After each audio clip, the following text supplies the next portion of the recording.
Well, that was fun. Hey, Wicked Dick here, doing a review of our weekly games that we've just completed. Yes, victories over the Minnesota Wild and the Detroit Red Wings. Oh, two teams at our level. The Wild getting old and fading pretty quickly.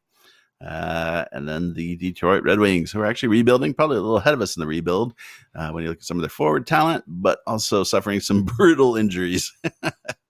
Oh, man, like most of their defense was gone. So much so that even Jonathan Ericsson was back in the NHL. Boy, I didn't even think he should be playing in the league when he was young.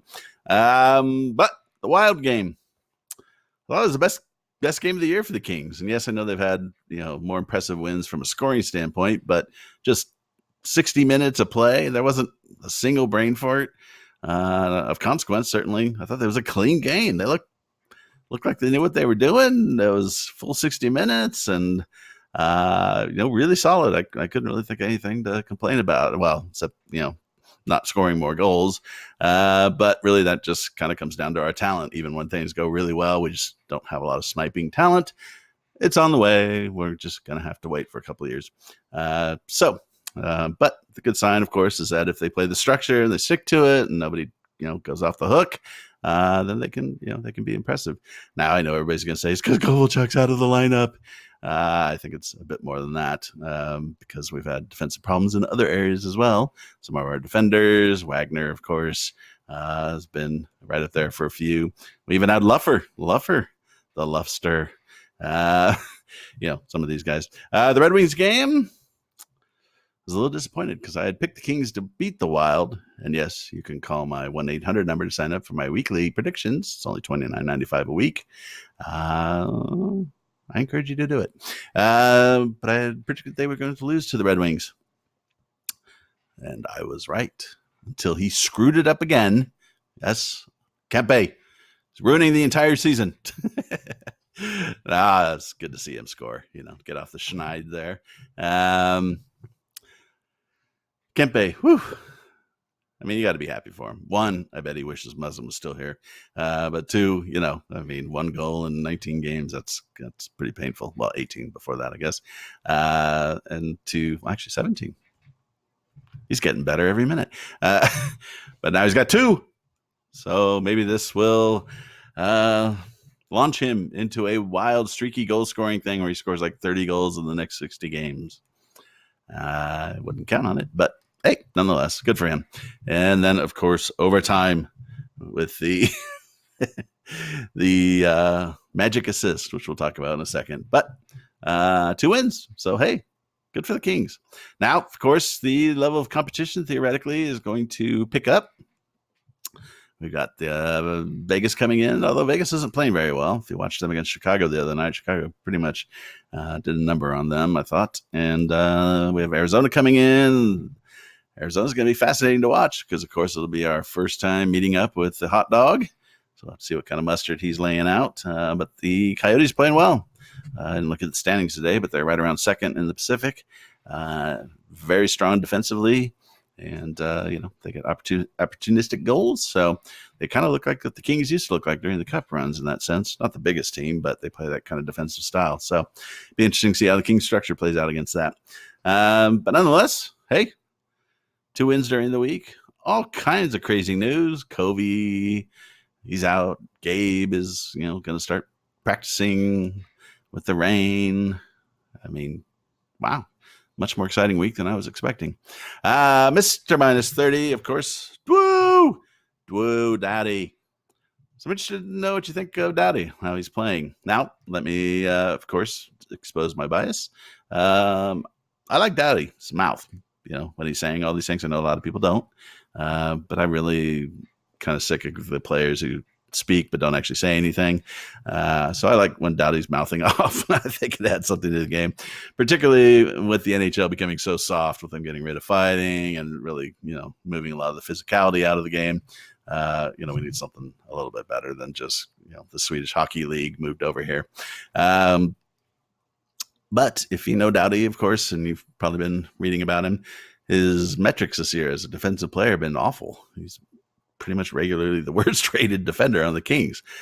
Now part of that is because he's playing more than other people, but not a great year. And so I thought he actually looked all right at the beginning of the year. So I started watching him the last couple of games, and yeah, he's having some problems. Now, to his credit, he had said he was having some issues learning the Ewok King system and what have you, but I'm not even sure it's that. It's when Doughty was young, one of the things that he was great at was anticipation. You know, he almost saw the ice like Gretzky. You know, he kind of had a feel for where the puck was going to go, and you would see him move and cut off plays. And, you know, he was always making smart plays. Always. I mean, it was amazing. And you see games like last night, and he's making really dumb plays. You know, obviously on the goal where Walker had the turnover, you know, was it an egregious bad play? No. But that pass, you know, kind of leaves Walker with, you know, in a difficult position. He doesn't really have anywhere to go.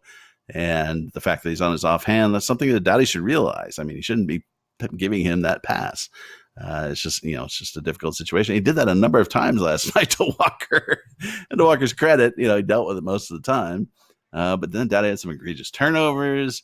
He had that one play on the power play where he's at the point and the forward comes out instead of just making an easy pass to the forward down the line. He tries to do this exotic backhanded pass, and of course it goes out of the zone. And, you know, it's just, they're not smart plays. And I don't know why he's doing that necessarily. So when you look at him and you see him having some problems, I don't think it's physical. I think it's just mental. Even on the bad pass to Walker, you know, Walker goes racing out the other side of the net, trying to get to the puck to stop the pass in the middle. The forward who scores goes to the front of the net, of course. And for some reason, Doughty goes behind the net, not in front of it, which was kind of strange. So the whole thing was kind of wonky and weird. Now, it's, you know, maybe it's just a bad game. Guys are going to have that. But he definitely doesn't seem to be quite the level he was before. But again, I don't think it's that much of a physical thing. I think it's more mental. So who knows? And what about his amazing assist in overtime? So fanboys of Doughty are saying it was great out of the box thinking. It was a brilliant play. And people who maybe feel a little less positively towards him are saying, oh, it was a complete fluke. And my take would actually be that, you know, both views are kind of wrong. The whole point of having a shot from the point like he had there is, you know, to try to get rebounds and deflections and things of that sort. You're kind of hoping for a little bit of chaos. Well, he got chaos. I mean, did I think he did it intentionally? Didn't really look that way, but it doesn't really matter because how is that any different than if he took a shot and missed the net, but, you know, Carter was out in front and, you know, redirected it through the goalie's 5-hole. I mean, that's kind of what you're hoping for is a bit of chaos. They got a bit of chaos, and, you know, credit to Iafallo, good hand-eye coordination, put it in the net, and there you go. So it is what it is. But hopefully Doughty gets more comfortable because certainly that would, you know, solidify the defensive rankings a bit more. And then finally, I have made a major effort this year not to complain about our broadcasting group. Well, last night, now in their defense, it has to be difficult to call games for a team that's rebuilding, you know, but I mean, Faust, come on. Every save is not a great save. I love Quick. I stood behind Quick even when he's down. And yeah, even I've thought, okay, he's probably finished. But Quick is an icon with his team. And, you know, but if he can see the puck on a point shot, there's nobody in front of him, and the puck comes in and he deflects it into the corner with his pad, that's not a great save. That is kind of save 101. I don't know if Faust had too many 5-hour energies or what, but he was handing out the adjectives and adverbs like a madman. Now, the weird thing about Faust, and if you've never seen this, you're not going to believe me, and I understand why. We all complain about Faust, but I wonder if it's Fox, because if you go watch an NBC game, Faust does them every once in a while without Fox, and the color man isn't sitting there with Fox. He's down on the ice, you know, the partition between the teams. Faust is good. He does play-by-play like we all, you know, think he should do. There's no stories or any of that stuff, or very few of them. He's not trying to be glib or anything. He does the play. He's good. I swear. And again, I realize if you've never seen one of those games, you're going to think I'm out of my mind. But he is. He's good.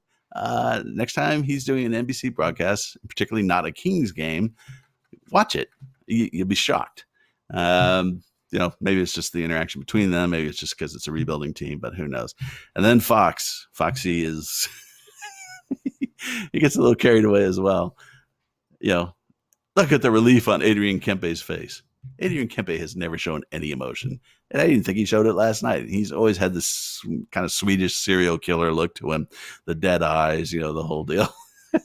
I'm not trying to bash him. It's just, that's his makeup, which is fine.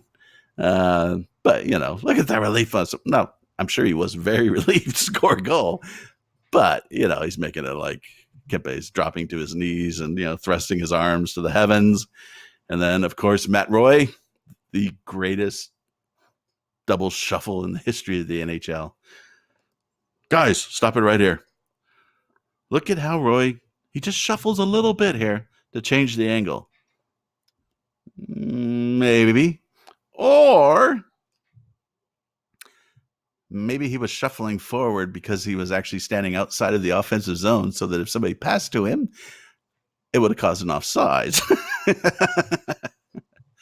Now, don't get me wrong. I am sure Matt Roy is an offensive savant, and we're just unaware of it. But I thought they got a little carried away last night. It was, I don't know. Maybe it's just me.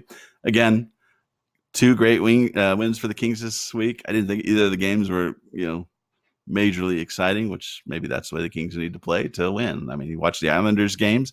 Islanders are winning a lot. They kind of have some roster holes as well from a talent perspective. Islander wins, often not the most exciting thing. Sometimes they are. Game against Toronto this week with Tavares was, a gas.